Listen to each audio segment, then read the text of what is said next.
Hi everyone, আজকে আমরা একটা নির্দিষ্ট টপিক নিয়ে আলোচনা করব। এটা হচ্ছে অ্যালজেব্রিক প্রসেস বা বীজগাণিতিক প্রক্রিয়া।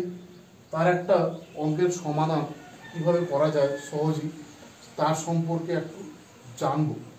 আমরা এখানে দেখতে পাচ্ছি অন স্ক্রিনে যে এ ইজ ইকুয়াল টু এত, বি ইজ ইকুয়াল টু এত এবং সি ইজ ইকুয়াল টু এত হয়, তবে এ প্লাস বি প্লাস সি এবং এ মাইনাস বি প্লাস সি এর সমষ্টি নির্ণয় করো। এই অঙ্কের ক্ষেত্রে আমরা সহজেই অঙ্কটা করতে পারি যে এ প্লাস বি প্লাস সি, এ মাইনাস বি প্লাস সি দেওয়া ছিল, এটাকে আমরা প্লাস করে দেবো। প্লাস করলে হবে 2c, এটা কাটবে প্লাস মাইনাস, এখানে রয়েছে 2a, চিহ্নটা বসবে প্লাস।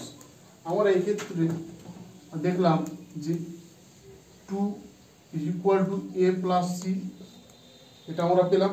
তাহলে এ এর মান আমরা এখানে বসিয়ে দেবো। যেহেতু এ এর মান, এখানে আমরা এ এর মান কত আছে, 2x plus 3y minus 4z plus C এর মান আছে 2z plus 3x minus 4y। এটাকে আমরা যদি সমাধান করতে পারি তাহলে আমরা সহজেই বা অনায়াসেই অঙ্কটা করতে পারি। 2 ছিল, 2 লিখলাম, এখানে 2x আর এখানে আছে x যুক্ত পদ, তাহলে কত আছে x যুক্ত পদ হবে 5x, 2x আর 3x কত হলো 5x।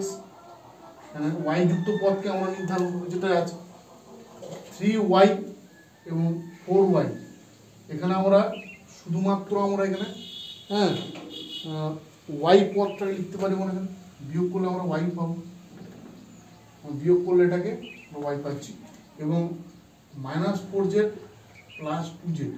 তাহলে আমাদের কোন পদটা বেশি ভারী আছে, এদিকেরটা, তাহলে প্লাস মাইনাস 4 এবং প্লাস 2।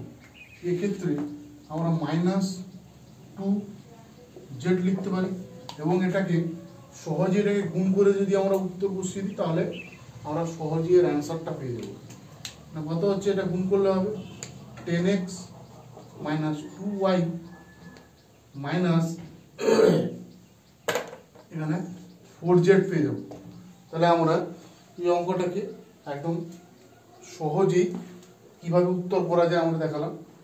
যে যদি a is equal two 2x plus 3y minus 4z হয়, b is equal two 2y plus 3z minus 4x এবং c is equal two 2y plus 3x minus 4y হয়, তবে a plus b plus c এবং a minus b plus c এর সমষ্টি নির্ণয় করো। এটা একটা অ্যালজেব্রিক প্রসেস, যে অ্যালজেব্রিক প্রসেসের মাধ্যমে আমরা অঙ্ক করলাম, খুবই সহজেই এবং অনায়াসে অঙ্কটা এইভাবে করা যায়। সো এই জন্য এই বীজগাণিতিক প্রসেসগুলোকে করা খুবই কঠিনতর এখন হয়ে গেছে। এই প্রসেসগুলো একটু ভালো করে জানা প্রয়োজন রয়েছে এবং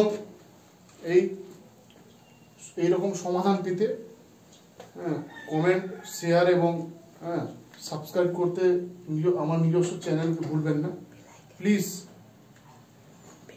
থ্যাংক ইউ ভেরি মাচ।